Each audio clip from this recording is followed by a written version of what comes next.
جب وہ لوگ اٹھائے جائیں گے. یعنی قبر کے اندر بھی ایک سبزہ ہوتا ہے اور قیامت تک اس کی قبر کے اندر یہی رہتا ہے. قبر میں 14ویں کے چاند کی روشنی ہونا. سیدنا ابو ہریرہ رسول اللہ صلی اللہ علیہ وسلم سے روایت کرتے ہیں کہ آپ نے فرمایا بے شک مومن شخص اپنی قبر میں سبز باغیچے میں ہوتا ہے. کہاں ہوتا ہے؟ سبز باغیچے میں ہوتا ہے. سبحان اللہ، جیسے باغ میں گارڈن میں ہوتا ہے. پھر اس کے لیے اس کی قبر کو 70 ہاتھ کشادہ کر دیا جاتا ہے. دنیا میں کس کا گھر اتنا بڑا ہے؟ اتنا گھر تو دنیا میں بھی بڑا نہیں ملتا جتنا مومن کو قبر کے اندر بڑا گھر ملے گا. اور اس کے لیے 14ویں کے چاند کی طرح روشنی کر دی جاتی ہے جس میں اس کو سکون ملتا ہے، کیونکہ اگر سورج کی روشنی ہوتی تو تھک جاتا. گھر والوں کو خبر دینے کی تمنا کرنا. سیدنا جابر سے روایت ہے کہ انہوں نے کہا کہ رسول اللہ صلی اللہ علیہ وسلم نے فرمایا جب وہ مومن اپنی قبر کی کشادگی کو دیکھتا ہے تو کہتا ہے فرشتوں مجھے چھوڑ دو، میں گھر والوں کو خوشخبری دے دوں. لیکن اسے کہا جاتا ہے کہ اب یہاں آرام سے رہو، یعنی اب گھر والوں سے کوئی رشتہ تعلق نہیں قائم ہو سکتا. بالکل ایسے ہی نا کہ جیسے ہم کہیں پر بھی ہوتے ہیں اور ہمیں کوئی خوشی ملتی ہے تو ہم فوراً، اور آج کل تو سوشل میڈیا کی وجہ سے لوگ جو کھاتے ہیں اس کی بھی تصویر اتار کے پیچھے بھیج رہے ہوتے ہیں اور جو پہنتے ہیں اس کی بھی. تو قبر میں جا کر بھی کیا چاہیں گے کہ پیچھے والوں کو بتائیں، لیکن وہاں کوئی واٹس ایپ نہیں ہوگا. نیک اعمال کا قبر کی تنہائی کو دور کرنا. سیدنا براء ابن عازب نبی صلی اللہ علیہ وسلم سے روایت کرتے ہیں اور اس قبر میں کہ مومن کے پاس ایک خوبصورت چہرے، خوبصورت لباس اور انتہائی عمدہ خوشبو والا ایک شخص آتا ہے تو وہ کہتا ہے کہ اس چیز کی خوشخبری پاؤ جو تمہیں خوش کرے گی، یہ وہی تیرا دن ہے جس کا تم سے وعدہ کیا جاتا تھا. تو وہ اس سے پوچھتا ہے کہ تم کون ہو، تمہارا چہرہ خیر لایا ہے. تو وہ کہتا ہے میں تمہارا نیک عمل ہوں. سبحان اللہ. قبر میں کوئی ساتھ نہیں جائے گا لیکن نیک عمل ساتھ ہوگا. ہم سب اپنے قرآن پڑھنے کو دیکھیں، نمازوں کو دیکھیں، دعاؤں کو دیکھیں، لوگوں کے ساتھ خیر و بھلائی اور احسان کے کاموں کو دیکھیں کہ ہم کیا کیا کر رہے ہیں. اس پر وہ کہتا ہے اے میرے رب قیامت ابھی قائم کر دے. ابھی تمہیں ڈر لگتا ہے نا کہ قیامت نہ آ جائے کہیں، تو وہ کہے گا ابھی قیامت قائم کر دے تاکہ میں اپنے اہل خانہ اور اپنے مال کی طرف واپس لوٹ جاؤں، تاکہ جا کے ان سے ملوں. یہ انسان کے اندر قدرتی ایک اٹریکشن ہوتی ہے اپنے گھر والوں سے ملنے کی. انسان دنیا میں کہیں بھی سیر و تفریح کر کے آئے لیکن جو مزہ اور لطف اس کو اپنوں کے اندر آتا ہے وہ کہیں نہیں آتا. تو وہاں بھی وہ کیا چاہے گا کہ میں اپنی اس خوشی کو اپنے گھر والوں کے ساتھ شیئر کروں. اور ایک روایت میں ہے اس کے پاس متشکل ہو کر، یہ شکل بنا کر ایک ایسا آدمی آتا ہے جس کا چہرہ انتہائی خوبصورت، کپڑے انتہائی خوبصورت، خوشبو بہت اچھی ہوتی ہے. آپ دیکھیں کہ کسی بھی ایسے شخص کی کمپنی میں آپ کا دل کتنا خوش ہو جاتا ہے. وہ کہتا ہے تو خوشخبری پا اس چیز کی جو تجھے خوش کرے. خوشخبری پا لے اللہ کی رضامندی اور باغات کی جن میں ہمیشہ کی نعمتیں ہیں. یہ تیرا وہ دن ہے جس کا تجھ سے وعدہ کیا جاتا تھا. تو وہ فوت شدہ شخص اس سے کہتا ہے تجھے بھی اللہ خیر کی بشارت دے، تو کون ہے؟ تیرا چہرہ خیر لایا ہے. تو وہ کہتا ہے کہ میں تیرا نیک عمل ہوں. اللہ کی قسم جو کچھ میں جانتا ہوں وہ یہ ہے کہ تو اللہ کی اطاعت میں بڑی جلدی کرتا تھا، یعنی نیکی کے کاموں میں آگے آگے ہوتا تھا، اور اللہ کی نافرمانی میں بہت ہی سست تھا، یعنی پیچھے ہوتا تھا، جھجکتا تھا، ڈرتا تھا. اللہ تجھے بہترین بدلہ دے. تو ہم اپنی قبر میں کیا چاہتے ہیں اس کے مطابق اپنے دنیا کے عمل درست کر لیں. صدقہ کا قبر کی آگ بجھانا. سیدنا عقبہ بن عامر سے روایت ہے انہوں نے کہا کہ رسول اللہ صلی اللہ علیہ وسلم نے فرمایا بے شک صدقہ کرنے والوں کی قبروں سے حرارت بچاتا ہے. قبروں کی آگ اور گرمی صدقے سے بجھتی ہے، اور مومن روز قیامت اپنے صدقے کے سائے میں ہوگا. مومن قیامت کے دن صدقے کے سائے میں ہوگا. اس لیے چاہے ایک کھجور کا آدھا ٹکڑا ہی کیوں نہ اللہ کے راہ میں دے، دینے والے بنے. ہمیشہ دینے پر حرص رکھے اور یاد رکھیے دینے والوں کو ملتا ہے. جو دیتا ہے اللہ تعالیٰ اس کو اس سے بھی زیادہ لوٹاتا ہے. اور قسم کھا کر یہ بات کہی گئی کہ صدقہ کرنے سے مال کبھی کم نہیں ہوتا. سیدنا ابو ہریرہ سے روایت ہے کہ رسول اللہ صلی اللہ علیہ وسلم نے فرمایا اس میت کے لیے اس کی قبر کی لمبائی اور چوڑائی میں 70 ہاتھ فراخ کر دی جاتی، کھلی کر دی جاتی ہے. پھر اس کے لیے اس میں روشنی کر دی جاتی ہے. پھر اسے کہا جاتا ہے کہ سو جاؤ. تو وہ کہتا ہے میں اپنے گھر والوں کی طرف لوٹ جاؤں تاکہ میں انہیں خبر دے دوں. تو وہ دونوں کہتے ہیں اس دلہن کی طرح سو جاؤ جسے کوئی نہیں جگاتا مگر وہ جو اس کو سب سے زیادہ پیارا ہوتا ہے، یہاں تک کہ اللہ اسے اس کی اس خوابگاہ سے اٹھائے گا. یعنی قیامت کے دن پھر وہ آرام سے اس نیند سے اٹھے گا. کتنی خوبصورت قبر ہے نیک عمل کرنے والوں کی. روح کا سبز پرندوں میں ڈالا جانا. سیدنا ابو ہریرہ نبی صلی اللہ علیہ وسلم سے روایت کرتے ہیں جسم کو اسی طرح لوٹا دیا جاتا ہے جیسے اس کی ابتدا ہوئی تھی، اور اس کی روح کو ایک پاکیزہ جسم میں ڈال دیا جاتا ہے جو کہ پرندے ہیں جو جنت کے درختوں کے ساتھ لٹکے ہوتے ہیں، یعنی یہ شہیدوں کا انجام ہے۔ شہداء کو گھر اور رزق ملنا، سیدنا ابن عباس سے روایت ہے، انہوں نے کہا کہ رسول اللہ صلی اللہ علیہ وسلم نے فرمایا، شہداء جنت کے دروازے پر موجود ایک نہر کے کنارے پر سبز رنگ کے خیمے میں رہتے ہیں، ان کی طرف ان کا رزق جنت سے صبح و شام آتا ہے۔ سبحان اللہ۔ جنت کا کھانا، ایک انصاری صحابی سے روایت ہے کہ ایک مرتبہ ہم لوگ رسول اللہ صلی اللہ علیہ وسلم کے ہمراہ ایک انصاری کے جنازے میں نکلے، اور میں اس وقت نوعمر تھا اور اپنے والد کے ساتھ تھا، تو رسول اللہ صلی اللہ علیہ وسلم قبر کے گڑھے کے کنارے بیٹھ گئے اور قبر کھودنے والے کو تلقین کرنے لگے کہ سر کی جانب سے اسے کشادہ کرو اور دونوں پاؤں کی طرف سے کشادہ کرو، البتہ اس کے لیے جنت میں انگور کے بہت سے خوشے ہیں۔ یعنی نبی صلی اللہ علیہ وسلم نے اس کے دفنانے سے پہلے ہی اس کے لیے خوشخبری دے دی۔ شہداء کی خصوصی مہمان نوازی، سیدنا مسروق سے روایت ہے، انہوں نے کہا کہ ہم نے عبداللہ بن مسعود سے اس آیت کے بارے میں سوال کیا، اور جنہیں اللہ کے راستے میں قتل کیا جائے انہیں مردہ گمان نہ کرو بلکہ وہ زندہ ہیں، اپنے رب کے پاس سے رزق دیے جاتے ہیں۔ تو انہوں نے کہا ہم بھی رسول اللہ صلی اللہ علیہ وسلم سے اس بارے میں سوال کر چکے ہیں، تو آپ صلی اللہ علیہ وسلم نے فرمایا ان کی روحیں سبز پرندوں کے پیٹ میں ہوتی ہیں، ان کے لیے ایسی قندیلیں ہیں جو عرش کے ساتھ لٹکی ہوئی ہیں، اور وہ روحیں جنت میں جہاں چاہیں کھاتی اور پھرتی رہتی ہیں، پھر ان قندیلوں میں واپس آ جاتی ہیں، یعنی جہاں سے جاتی ہیں۔ ان کا رب ان کی طرف جھانک کر دیکھتا ہے اور فرماتا ہے کیا تمہیں کسی چیز کی خواہش ہے؟ وہ عرض کرتے ہیں ہم کس چیز کی خواہش کریں، حالانکہ ہم جہاں چاہتے ہیں جنت میں کھاتے پھرتے ہیں۔ اللہ تعالیٰ ان سے اس طرح 3 مرتبہ فرماتا ہے، پھر جب وہ دیکھتے ہیں کہ انہیں کوئی چیز مانگے بغیر چھوڑا نہیں جائے گا تو وہ عرض کرتے ہیں اے رب، ہم چاہتے ہیں کہ تو ہماری روحیں ہماری جسموں میں لوٹا دے، یہاں تک کہ ہم تیرے راستے میں ایک مرتبہ پھر قتل کیے جائیں۔ پھر جب اللہ دیکھتا ہے کہ انہیں اب کوئی ضرورت نہیں تو انہیں چھوڑ دیا جاتا ہے، یعنی اللہ تعالیٰ ان کی اتنی کیئر کرتے ہیں۔ نیک اعمال کا ثواب پہنچتے رہنا، 3 قسم کے اعمال کا سلسلہ جاری رہنا۔ سیدنا ابو ہریرہ سے روایت ہے کہ رسول اللہ صلی اللہ علیہ وسلم نے فرمایا جب انسان فوت ہو جاتا ہے تو 3 اعمال کے سوا اس کے تمام اعمال کا سلسلہ منقطع ہو جاتا ہے، صدقہ جاریہ، یا وہ علم جس سے نفع اٹھایا جاتا رہے، یا نیک اولاد جو اس میت کے لیے دعا کرتی ہے، یہ مرنے کے بعد بھی نیکیوں میں اضافے کا سبب بنتے ہیں۔ اولاد کی دعا سے درجات بلند ہونا، سیدنا ابو ہریرہ سے روایت ہے، انہوں نے کہا کہ رسول اللہ صلی اللہ علیہ وسلم نے فرمایا بے شک اللہ عز و جل جنت میں نیک آدمی کا درجہ بلند فرمائیں گے تو وہ عرض کرے گا اے رب یہ درجہ مجھے کیسے حاصل ہوا؟ اللہ تعالیٰ فرمائیں گے تیری اولاد کا تیرے لیے استغفار کرنے کی وجہ سے۔ تو ہم سب کو اپنے والدین کے لیے جو فوت ہو چکے ہیں بخشش کی دعا کرنی چاہیے۔ ایک دفعہ میں دعا کرتی ہوں، میں اپنے والد کی نیت کرتی ہوں، آپ سب اپنے اپنے والدین کی جو دنیا سے جا چکے ہیں یا دادا دادی جو بھی، ان کے لیے نیت کر لیجیے۔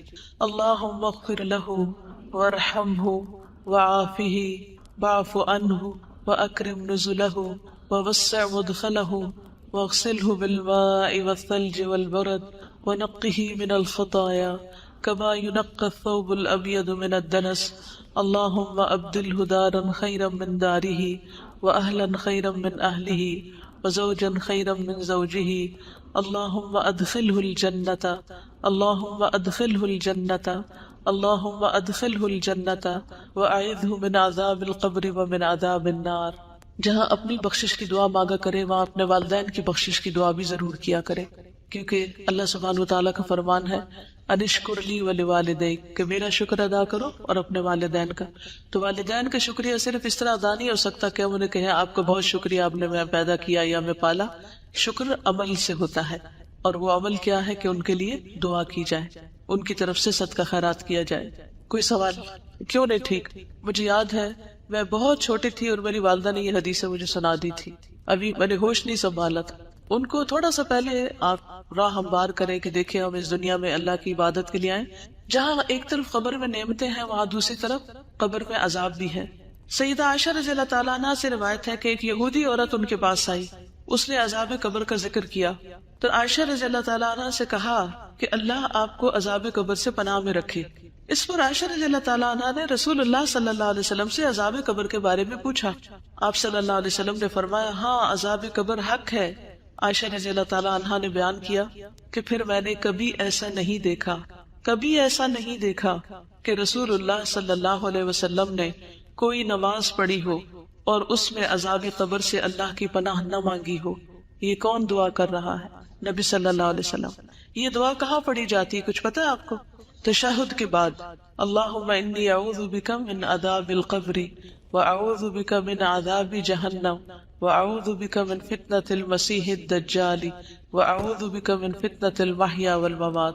جہاں ہم رب اجعلنی پڑھتے ہیں نا، تو چاہے تو اس کی جگہ آپ پڑھ لیں، چاہے تو اس کے ساتھ پڑھ لیں، دونوں صورتیں کر سکتے ہیں، ٹھیک ہے؟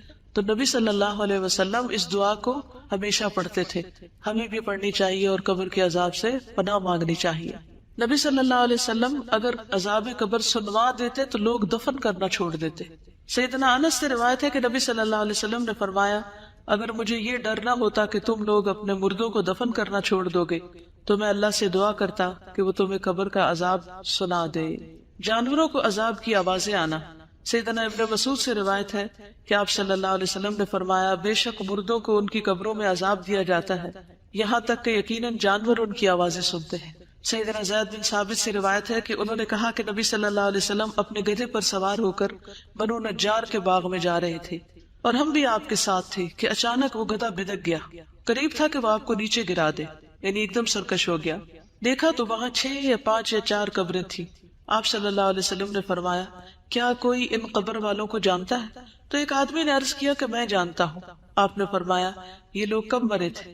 اس آدمی نے عرض کیا، یہ لوگ شرک کی حالت میں مرے۔ تو آپ صلی اللہ علیہ وسلم نے فرمایا، بے شک ان لوگوں کو ان کی قبروں میں عذاب ہو رہا ہے۔ اگر مجھے یہ خیال نہ ہوتا کہ تم لوگ اپنے مردوں کو دفن کرنا چھوڑ دو گے تو میں اللہ سے دعا کرتا کہ وہ تمہیں بھی قبر کا عذاب سنا دے جسے میں سن رہا ہوں۔ پھر آپ صلی اللہ علیہ وسلم نے اپنے چہرے کا رخ ہماری طرف کیا اور فرمایا، تم لوگ آگ کے عذاب سے اللہ کی پناہ مانگو۔ انہوں نے یعنی صحابہ نے عرض کیا، ہم آگ کے عذاب سے اللہ کی پناہ مانگتے ہیں۔ پھر آپ صلی اللہ علیہ وسلم نے فرمایا، تم قبر کے عذاب سے اللہ کی پناہ مانگو۔ انہوں نے صحابہ نے عرض کیا، ہم قبر کے عذاب سے اللہ کی پناہ مانگتے ہیں۔ پھر آپ نے فرمایا، تم ہر قسم کے ظاہری اور باطنی فتنوں سے اللہ کی پناہ مانگو۔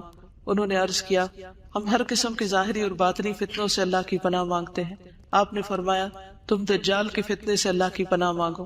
انہوں نے صحابہ نے عرض کیا، ہم دجال کے فتنے سے اللہ کی پناہ مانگتے ہیں۔ یہاں سے یہ بھی پتہ چلتا ہے کہ نبی صلی اللہ علیہ وسلم کی جو تعلیم تھی وہ سچویشنل بھی ہوتی تھی، جس وقت جو سچویشن پیش آتی اس کے مطابق لوگوں کو تعلیم دیتے۔ کیا آپ شادی کے مجلس میں یہ کتاب لے جائیں گی؟ کیا خیال ہے؟ شادی والے دن شادی والے گھر میں یہ کتاب سنائیں گی؟ نہیں۔ نبی صلی اللہ علیہ وسلم نے صحابہ کو قبر وغیرہ کے بارے میں کس وقت بتایا؟ جب وہ قبریں دیکھی انہوں نے، ان حالات یعنی اس موقع کی مناسبت سے۔ جہنم کا دروازہ کھلنا اور حرارت اور گرم ہوا کا اندر آنا، سیدنا براء بن عازب رسول اللہ صلی اللہ علیہ وسلم سے روایت کرتے ہیں، اور اس کے لیے آگ یعنی غیر مومن کے لیے آگ کی طرف سے ایک دروازہ کھول دیا جاتا ہے۔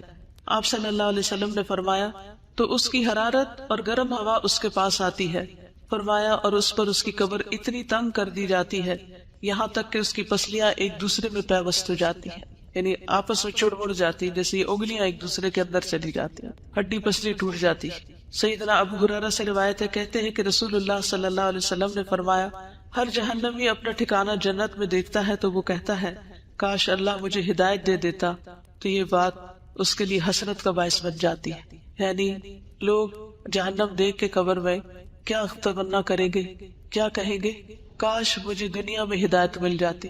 آج لوگ ہدایت کی طرف نہیں آنا چاہتے، ہم ان کے لیے کڑتے ہیں، لیکن کل وہ اپنے لیے خود پریشان ہوں گے۔ تو اللہ کا شکر ہے جس نے ہمیں اس راستے کی ہدایت دی۔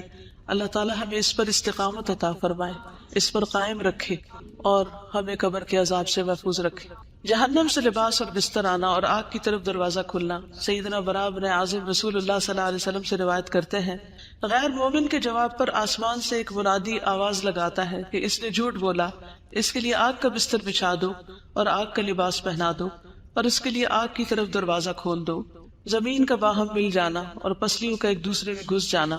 سیدنا ابو ہریرہ سے روایت ہے، کہتے ہیں کہ رسول اللہ صلی اللہ علیہ وسلم نے فرمایا، بس زمین کو حکم دیا جاتا ہے کہ اس پہ مل جا، یعنی تنگ ہو جا، تو وہ زمین اس پر مل جاتی ہے، تو اس کی پسلیاں ایک دوسرے میں پیوست ہو جاتی ہیں، پھر وہ شخص اسی عذاب میں مبتلا رہے گا یہاں تک کہ اللہ اسے اس کی اس جگہ سے اٹھا دے گا۔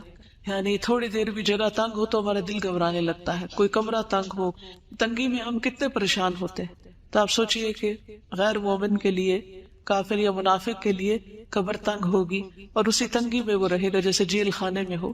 سیدنا ابو ہریرہ نبی صلی اللہ علیہ وسلم سے روایت کرتے ہیں کہ نبی صلی اللہ علیہ وسلم نے فرمایا، اور بے شک کافر کے پاس جب اس کے سر کی طرف سے آیا جاتا ہے تو وہاں کوئی چیز موجود نہیں ہوتی، پھر اس کی دائیں طرف سے آیا جاتا ہے تو وہاں کوئی چیز موجود نہیں ہوتی، پھر اس کی بائیں طرف سے آیا جاتا ہے تو کوئی چیز موجود نہیں ہوتی، پھر اس کے دونوں پاؤں کی طرف سے آیا جاتا ہے تو وہاں کوئی چیز موجود نہیں ہوتی، یعنی کوئی عمل نہیں ہوتا۔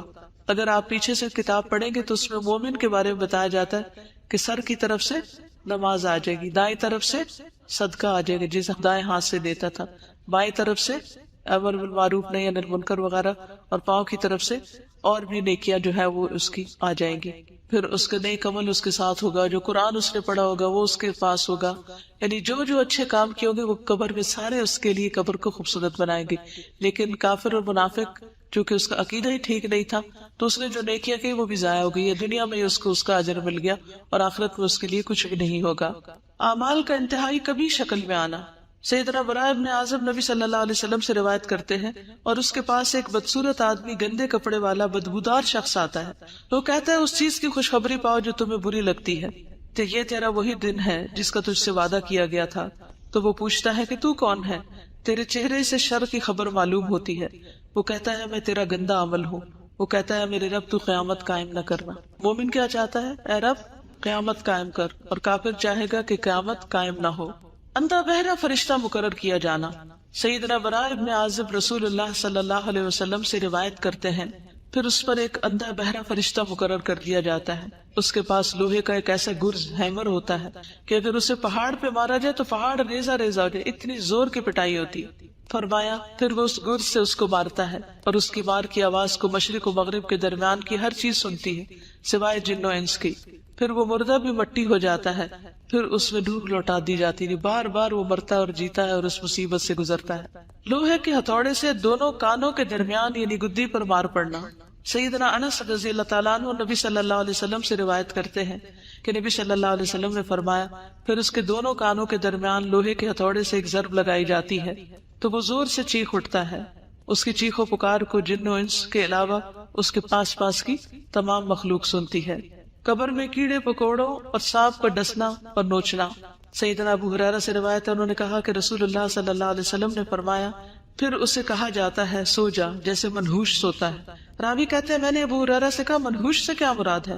انہوں نے کہا اس سے مراد وہ آدمی جسے کیڑے مکوڑے اور سانپ ڈستے اور نوچتے رہتے ہیں، پھر اس پر اس کی قبر تنگ کر دی جاتی ہے۔ 99 گنجے سانپوں کا مسلط کیا جانا۔ سیدنا ابو ہریرہ رسول اللہ صلی اللہ علیہ وسلم سے روایت کرتے ہیں کہ آپ نے فرمایا کیا تم جانتے ہو یہ آیت کس بارے میں نازل ہوئی؟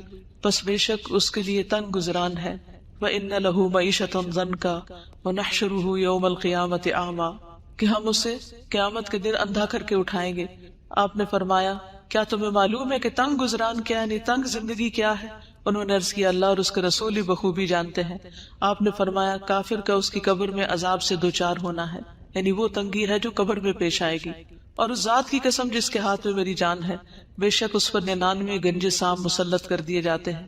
کیا تم جانتے ہو وہ سانپ کیسا ہوتا ہے؟ وہ 70 سانپ ہیں اور ہر سانپ کے 7 سر ہوتے ہیں، ایک سانپ کے 7 منہ ہوتے ہیں، 7 سر۔ وہ اسے قیامت کے دن تک ڈستے اور نوچتے رہتے ہیں۔ اب سوال یہ پیدا تھا کہ عذاب قبر کس کس کو ہوگا؟ ایک کافر منافق تو ہو ہی گیا، اس کے علاوہ کفر اور نفاق میں مبتلا لوگ۔ قال اللہ تعالی فی القرآن الکریم عن فرعون النار یعرضون علیہا غدوا وعشیا ویوم تقوم الساعة ادخلوا آل فرعون اشد العذاب۔ قرآن کریم میں اللہ تعالیٰ فرعون کے بارے میں فرماتے ہیں وہ صبح و شام آگ پر پیش کیے جاتے ہیں، وہ تو پانی میں ڈوبے تھے۔ کچھ لوگوں کا سوال یہ ہوتا ہے کہ جو لوگ قبر میں نہیں جاتے ان کو عذاب قبر کیسا ہوتا ہے؟ کوئی چاہے قبر میں جائے کہ نہ جائے، پانی میں ڈوب کے مرے، کسی شیر چیتے کے پیٹ میں چلا جائے، کہیں بھی چلا جائے، اللہ سبحانہ وتعالیٰ اپنی قدرت اور طاقت کے ساتھ اس کی اسی جگہ کو اس کے لیے قبر بنا دیتے ہیں، اور وہاں بھی اس کے لیے عذاب ویسا ہی ہو جاتا ہے جیسا اس کے لائق ہوتا ہے۔ تو آل فرعون صبح شام آگ پر پیش کی جاتی ہے، اور جس دن قیامت قائم ہوگی تو حکم ہوگا آل فرعون کو سخت ترین عذاب میں داخل کر دو، یعنی آخرت کا عذاب اور بھی شدید ہے۔ وقال فی المنافقین فکیف اذا توفتهم الملائکۃ یضربون وجوہہم وادبارہم ذلک بانہم اتبعوا ما اسخط اللہ وکرہوا رضوانہ فاحبط اعمالہم. اور منافقین کے بارے میں فرماتے ہیں پھر اس وقت ان کا حال کیا ہوگا جب فرشتے ان کی روح قبض کریں گے تو ان کے چہروں اور پشتوں پر مار رہے ہوں گے، یہ اس لیے کہ وہ ایسی بات کے پیچھے لگ گئے جس نے اللہ کو ناراض کر دیا اور اس کی رضا کی راہ اختیار کرنے کو پسند نہ کیا، تو اس اللہ نے ان کے سب اعمال ضائع کر دیے. یعنی موت کے وقت بھی فرشتے مارتے ہیں. کبھی کسی نے دیکھا موت کے وقت مار پڑتی دیکھی کسی نے؟ ہماری آنکھیں نہیں دیکھتی، لیکن قرآن ہمیں بتاتا ہے کہ ایسا ہوتا ہے. تو یہ علم غیب سے تعلق رکھتا ہے. قبر کا عذاب کس سے تعلق رکھتا ہے؟ علم غیب سے. یعنی جب ایک انسان مر جاتا ہے نا تو دنیا سے اس کا رشتہ ختم ہو جاتا ہے. پھر قبر میں کیا ہوتا ہے وہ وہی جانتا ہے، ہم نہیں جان سکتے. ہم اگر قبر کھود کے بھی دیکھیں تو ہمیں نظر نہیں آئے گا کچھ. کبھی کبھی ایسے ہوتا ہے کہ اللہ سبحانہ وتعالیٰ دنیا میں بھی ایسی کچھ نشانیاں دکھا دیتا ہے. میں نے ایک ویڈیو کلپ دیکھا تھا کہ کسی ملک میں ایک میت کو دفن کر رہے اور قبر کھود رہے اور اس میں بار بار سانپ آ رہا ہے. یہ میں نے اپنی آنکھوں سے دیکھا کہ وہ مختلف طریقوں سے اس سانپ کو نکالنے کی کوشش کرتے ہیں، ہٹانے کی، رخ موڑنے کی، لیکن وہ سانپ باز نہیں آتا. آخر تنگ آ کر وہ لوگ میت کو جب نیچے اتارتے ہیں تو وہ اس کے کفن کے اندر گھس جاتا سانپ. یہ نشانیاں کبھی کبھی اللہ سبحانہ وتعالیٰ دکھا دیتے ہیں تاکہ لوگوں کو یقین آ جائے، ورنہ ہمارے لیے تو قرآن اور سنت ہی کافی ہے، سچے نبی کی سچی باتیں ہی کافی ہیں کہ ہم ان پر یقین کریں. کسی انسان کی بات یا کسی ویڈیو کلپ کی تو بات ہی دوسری کی جا سکتی ہے تاکہ لوگ عبرت پکڑے. سیدنا ابو ایوب سے روایت ہے، وہ کہتے ہیں کہ رسول اللہ صلی اللہ علیہ وسلم سورج غروب ہونے کے بعد باہر نکلے تو آپ نے کچھ آواز سنی تو آپ نے فرمایا یہودیوں کو ان کی قبروں میں عذاب ہو رہا ہے. یعنی آپ صلی اللہ علیہ وسلم کو بھی اللہ سبحانہ وتعالیٰ ایسی باتیں سنوا دیتے تھے کیونکہ آپ ہمیں پھر علم یقینی کے ساتھ خبر دیتے تھے. ظلم کرنے والا اللہ تعالیٰ نے فرمایا اور کاش آپ ظالموں کو دیکھیں جب وہ موت کی سختیوں میں مبتلا ہوتے ہیں. اللہ اکبر، اللہ ہمیں بچائے. اور فرشتے ان کی طرف اپنے ہاتھ پھیلائے ہوئے ہوتے ہیں اور کہتے ہیں لاؤ اپنی جانیں نکالو، آج تم ذلت کے عذاب کو بدلہ دیے جاؤ گے اس وجہ سے کہ تم اللہ پر ناحق باتیں کہتے تھے اور تم اس کی آیات سے تکبر کرتے تھے. چغل خور اور پیشاب کی چھینٹوں سے نہ بچنے والا. سیدنا ابن عباس سے روایت ہے کہ نبی صلی اللہ علیہ وسلم 2 قبروں کے پاس سے گزرے تو آپ نے فرمایا ان 2 قبر والوں کو عذاب دیا جا رہا ہے اور ان دونوں کو کسی بڑی بات پر عذاب نہیں دیا جا رہا. پھر آپ نے فرمایا کیوں نہیں، بڑی بات ہی ہے. ان میں سے ایک شخص تو چغل خوری میں دوڑ دھوپ کیا کرتا تھا، یعنی ادھر کی بات ادھر لگا، ادھر کی شکایت ادھر، ادھر کی ادھر، لوگوں کی بری باتیں اور غیبتیں آگے سے آگے پہنچاتا تھا. یعنی ہر وقت اس کی گفتگو میں دوسروں کی برائیاں شامل تھی. دوڑ دھوپ کرتا یعنی اس کی ایفرٹ اور ساری بھاگ دوڑ یہی تھی، اس کا انٹرسٹ ہی یہی تھا. اور دوسرا اپنے پیشاب سے بچنے کے لیے احتیاط نہیں کرتا تھا. کچھ لوگ تو کموڈ پہ بیٹھتے ہیں اور کچھ لوگ کموڈ پہ نہیں بیٹھتے، نیچے بیٹھتے ہیں اور وہ جو پیشاب کرتے ہیں تو پاؤں پہ بھی چھینٹیں پڑ رہی تھی، کپڑوں میں بھی پڑ رہی تھی، پھر انہیں کپڑوں میں نماز بھی پڑھ لیتے ہیں. تو طہارت کا اہتمام کرنا بے حد ضروری ہے. اللہ سبحانہ تعالیٰ ہمیں صحیح طہارت اختیار کرنے کی توفیق دے، نہ ہم حد سے بڑھیں اور نہ اس کو چھوڑیں. سیدنا ابن عباس سے مروی ہے کہ رسول اللہ صلی اللہ علیہ وسلم نے فرمایا قبر کا عموماً عذاب پیشاب کی وجہ سے ہوتا ہے، پس تم پیشاب کے چینٹوں سے بچا کرو. مظلوم کی مدد نہ کرنے والا اور بغیر وضو کے نماز پڑھنے والا. سیدنا ابن مسعود سے روایت ہے کہ آپ صلی اللہ علیہ وسلم نے فرمایا اللہ کے بندوں میں سے ایک بندے کے بارے میں حکم دیا گیا کہ اسے قبر میں 100 کوڑے لگائے جائیں. وہ تخفیف کا سوال کرتا رہا اور دعا کرتا رہا یہاں تک کہ 1 کوڑا باقی رہ گیا، باقی معاف کر دیے گئے. جب اسے یہ 1 کوڑا لگایا گیا تو اس پر اس کی قبر آگ سے بھر گئی. پھر جب اسے سزا کا اثر زائل ہوا تو اس نے فرشتوں سے کہا تم نے کس بنا پہ مجھے کوڑا لگایا؟ انہوں نے کہا تم نے ایک نماز بغیر وضو کے پڑھی تھی اور تم ایک مظلوم کے پاس سے گزرے تھے، تم نے اس کی مدد نہیں کی تھی. یعنی تمہارے سامنے کسی کی پٹائی ہو رہی تھی اور تم نے روکا نہیں اس کو. تو ہمیں اپنی ساری زندگیوں کا جائزہ لینا ہے اور جہاں جہاں ہمارے اعمال قرآن و سنت سے ٹکراتے ہیں وہاں ان سے بچنا ہے اور اللہ سے ہر وقت توبہ کرتے رہنا ہے. خیانت کرنے والا. سیدنا ابو ہریرہ سے روایت ہے کہ جب ہم نے خیبر فتح کیا تو ہمیں مال غنیمت میں سونا اور چاندی نہیں ملے بلکہ گائے، اونٹ، سامان اور باغات ملے تھے. پھر ہم رسول اللہ صلی اللہ علیہ وسلم کے ساتھ وادی خرا کی طرف لوٹے اور آپ کے ہمراہ آپ کا غلام تھا جس کو مدعم کہا جاتا تھا، جو بنو ذباب کے ایک آدمی نے آپ کو ہدیے میں دیا تھا. اس دوران کہ وہ رسول اللہ صلی اللہ علیہ وسلم کا کجاوا اتار رہا تھا کہ اچانک نامعلوم سمت سے ایک تیر آ کر اس غلام کو لگ گیا. لوگوں نے کہا اس کے لیے شہادت مبارک ہو. تو رسول اللہ صلی اللہ علیہ وسلم نے فرمایا ہرگز نہیں، اس ذات کی قسم جس کے ہاتھ میں میری جان ہے، جو چادر اس نے خیبر کے دن تقسیم ہونے سے پہلے مال غنیمت میں سے چرائی، جو چادر اس نے مال غنیمت میں سے چرائی تھی، وہ اس پر آگ کا شعلہ بن کر بھڑک رہی ہے۔ یہ شخص کون تھا؟ مومن تھا نا؟ کون تھا؟ نبی صلی اللہ علیہ وسلم کی خدمت کرتا تھا، اتنا بڑا اعزاز اس کو حاصل تھا، لیکن اس کے ساتھ اس نے ناسمجھی کی وجہ سے کیا کیا؟ چادر چوری کر لی بیت المال میں سے۔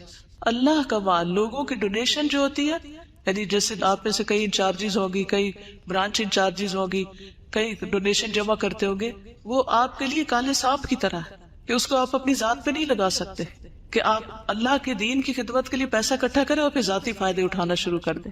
یہ اپنی آخرت عاقبت خراب کرنے کے برابر ہے۔ ایک سوئی دھاگا بھی اس میں سے نہیں لینا چاہیے۔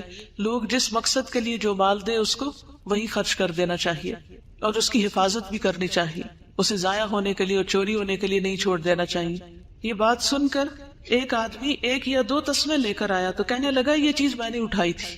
تو رسول اللہ صلی اللہ علیہ وسلم نے فرمایا یہ بھی آگ کا 1 تسمہ یا 2 تسمے بنتے، اگر تم اس کو نہ جمع کراتے تو یہ تمہارے لیے آگ بن جاتے۔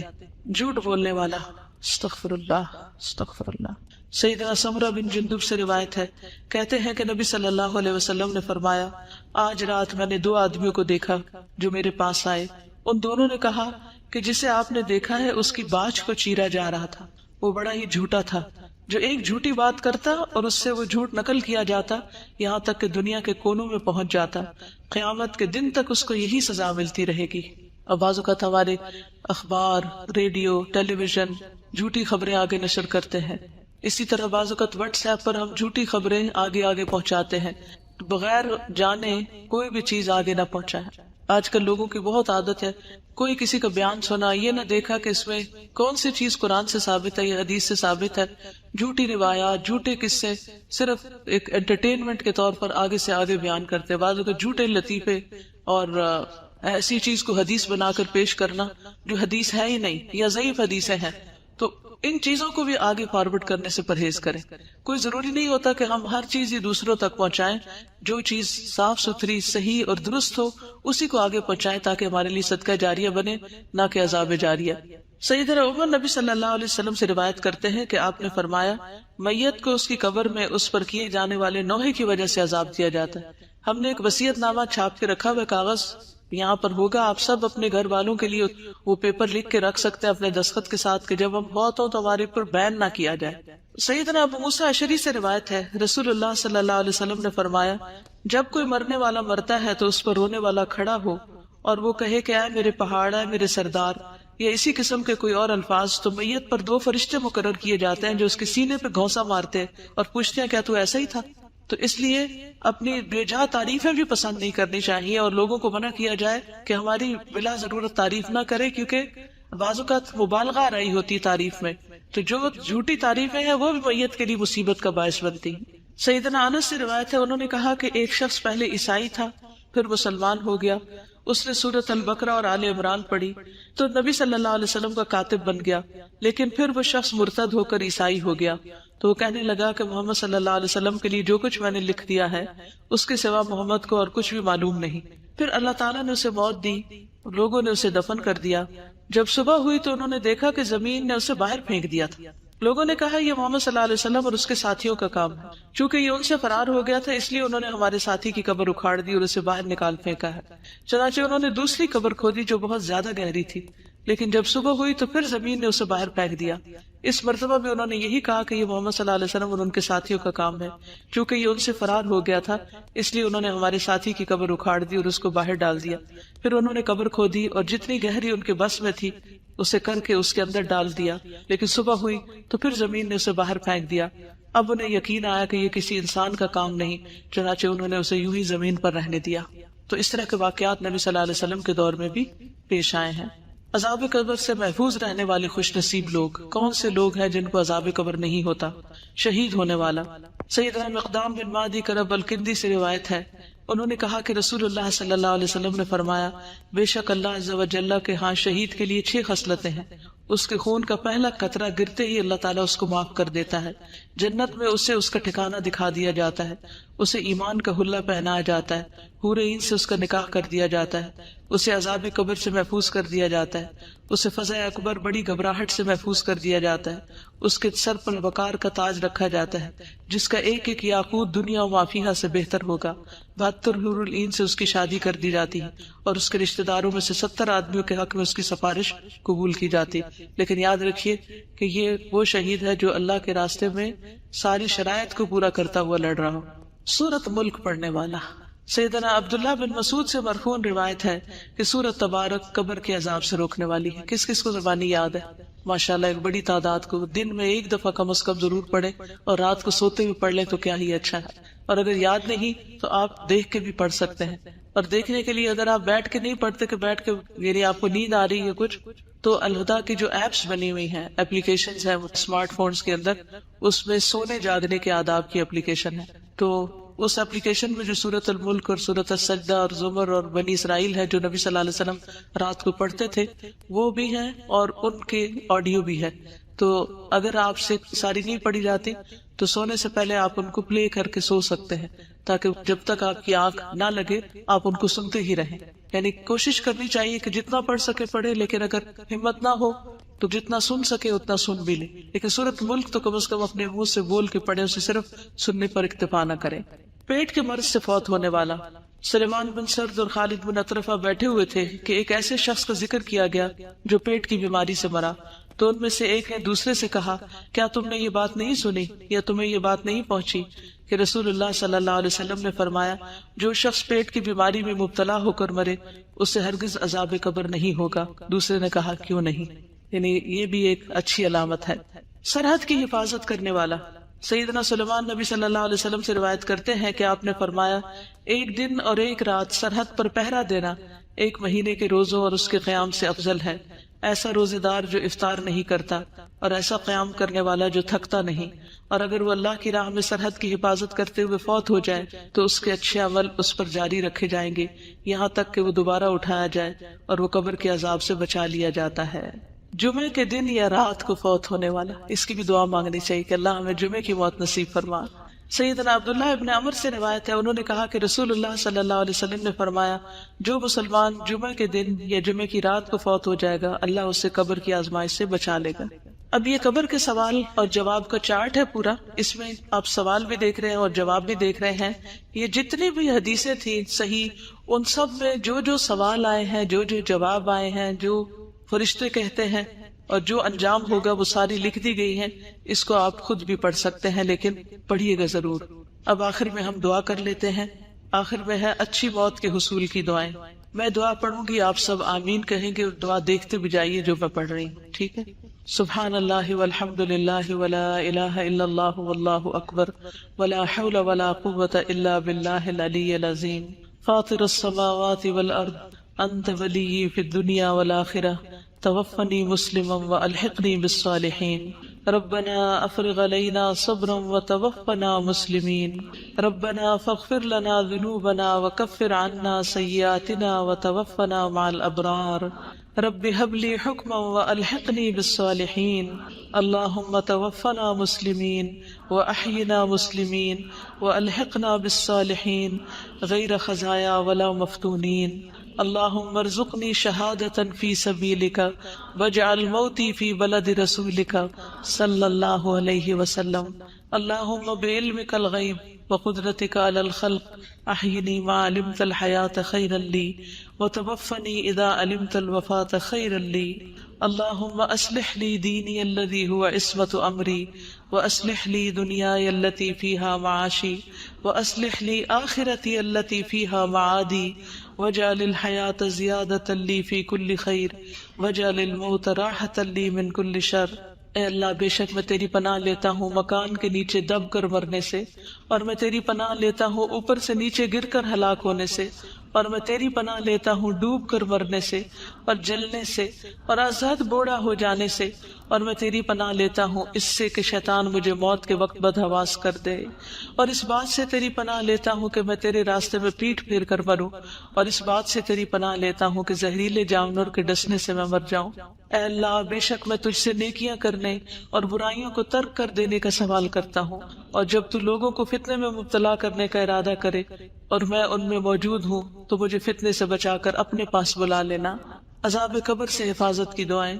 اللہم انی اعوذ بک من عذاب القبر ومن عذاب النار ومن فتنة المحیا والممات ومن فتنة المسیح الدجال۔ اے اللہ، بے شک میں قبر کے عذاب سے، آگ کے عذاب سے، زندگی اور موت کے فتنے سے اور مسیح دجال کے فتنے سے تیری پناہ لیتا ہوں۔ اے اللہ، بے شک میں کاہلی، شدید بڑھاپے، بزدلی، بخل، دجال کے فتنے اور قبر کے عذاب سے تیری پناہ لیتا ہوں۔ اے اللہ، جبرائیل اور میکائیل کے رب اور اسرافیل کے رب، میں آگ کی تپش اور قبر کے عذاب سے تیری پناہ لیتا ہوں۔ اے اللہ، یقیناً میں سستی سے، بہت زیادہ بڑھاپے سے، گناہ سے، قرض سے، قبر کی آزمائش سے، قبر کے عذاب سے، آگ کی آزمائش سے اور آگ کی عذاب سے تیری پناہ لیتا ہوں۔ اے اللہ، یقیناً میں جہنم کے عذاب سے اور قبر کے عذاب سے اور زندگی اور موت کے فتنے سے اور مسیح دجال کے فتنے کے شر سے تیری پناہ لیتا ہوں۔ اے اللہ، بے شک میں کفر، فقر اور قبر کے عذاب سے تیری پناہ لیتا ہوں۔ اے اللہ، بے شک میں قبر کے عذاب اور قبر کی آزمائش سے تیری پناہ لیتا ہوں۔ صبح شام کی جو دعائیں ہیں ان میں بھی یہ دعا آتی ہے۔ ہم نے اور تمام دنیا نے اللہ کے لیے شام کی، اور ساری تعریفیں اس اللہ کے لیے ہیں جس کے سوا کوئی معبود نہیں، وہ اکیلا ہے، اس کا کوئی شریک نہیں، اسی کے لیے بادشاہت ہے اور اسی کے لیے تعریف ہے، اور وہ ہر چیز پر پوری قدرت رکھنے والا ہے۔ اے اللہ، میں تجھ سے اس رات کی بھلائی کا سوال کرتا ہوں اور اس رات کے شر سے اور اس کے بعد کے شر سے تیری پناہ لیتا ہوں۔ اے اللہ، بے شک میں سستی اور بڑھاپے کی برائی سے تیری پناہ لیتا ہوں۔ اے اللہ، بے شک میں آگ میں عذاب اور قبر میں عذاب سے تیری پناہ لیتا ہوں۔ میت کی بخشش کی دعا تو ہم پہلے کر چکے ہیں۔ اے اللہ، اس کو بخش دے، کسی بھی اپنے رشتہ دار کی بخشش کی دعا مانگے۔ اے اللہ، اس کو بخش دے اور اس پر رحم فرما اور اسے عافیت عطا فرما اور اس سے درگزر فرما اور اس کی بہترین مہمان نوازی فرما اور اس کی قبر کو کشادہ فرما، اسے پانی، اولوں اور برف سے دھو دے اور اسے خطاؤں سے اسی طرح صاف کر دے جس طرح تو سفید کپڑے کو میل کچیل سے صاف کرتا ہے، اور اسے اس کے گھر کے بدلے بہتر گھر عطا فرما، اس کے گھر والوں سے بہتر گھر والے عطا فرما، اس کے زوج سے بہتر زوج عطا فرما، اسے جنت میں داخل فرما، اسے قبر کے عذاب سے اور آگ کے عذاب سے بچا لے۔ میت کے لیے فتنہ قبر سے بچنے کی دعا، یعنی کسی بھی جو آپ کے رشتہ دار قبر میں ہے ان سب کی نیت کر کے یہ دعا کریں۔ اللہم ان فلان ابن فلان فی ذمتک فقہ فتنۃ القبر، بچے کو عذاب قبر سے محفوظ رکھنے کی دعا۔ اللہم اعذہ من عذاب القبر، ربنا آتنا فی الدنیا حسنۃ وفی الآخرۃ حسنۃ وقنا عذاب النار، اللہم انی اسألک العافیۃ فی الدنیا والآخرہ، ربنا اغفر لی ولوالدی وللمؤمنین یوم یقوم الحساب، ربنا لا تزغ قلوبنا بعد إذ هديتنا وهب لنا من لدنك رحمة إنك أنت الوهاب، ربنا إنك جامع الناس ليوم لا ريب فيه إن الله لا يخلف الميعاد، ربنا وآتنا ما وعدتنا على رسلك ولا تخزنا يوم القيامة إنك لا تخلف الميعاد، اللهم لا تخزني يوم القيامة، اللهم لا تخزني يوم القيامة، اللهم لا تخزني يوم القيامة، اللهم إني أعوذ بك من ضيق الدنيا وضيق يوم القيامة۔ اے اللہ، بے شک میں تیری پناہ لیتا ہوں دنیا کی تنگی سے اور قیامت کے دن کی تنگی سے۔ یا اللہ پاک، یہ جتنی بچیاں قرآن پڑھ گئی ہیں انہیں استقامت عطا فرمانا، ان کو بہترین عمل کی توفیق عطا فرمانا، ہر قسم کی اخلاقی برائیوں سے بچانا، ان کی عاقبت اچھی کر دینا، اس علم کو انہیں دوسروں تک پہنچانے کی توفیق دینا، خالص اپنی رضا کے لیے، کسی بھی دنیاوی فائدے کی لالچ کے بغیر اور دنیاوی فائدے اٹھانے کے بغیر۔ یا رب العالمین، تو ہم سب کی عاقبت اچھی کر دے۔ یا اللہ، یہ جو تیرا پیغام آگے پہنچایا ہے، اللہ یہ مشن، یہ سلسلہ جاری رہے، تو اس کی حفاظت فرما، تو اس کے بہترین وارث پیدا فرما دے۔ یا رب العالمین، تو ہماری کوتاہیوں سے درگزر فرما، اللہ ہمیں ہماری برائیوں سے بچا۔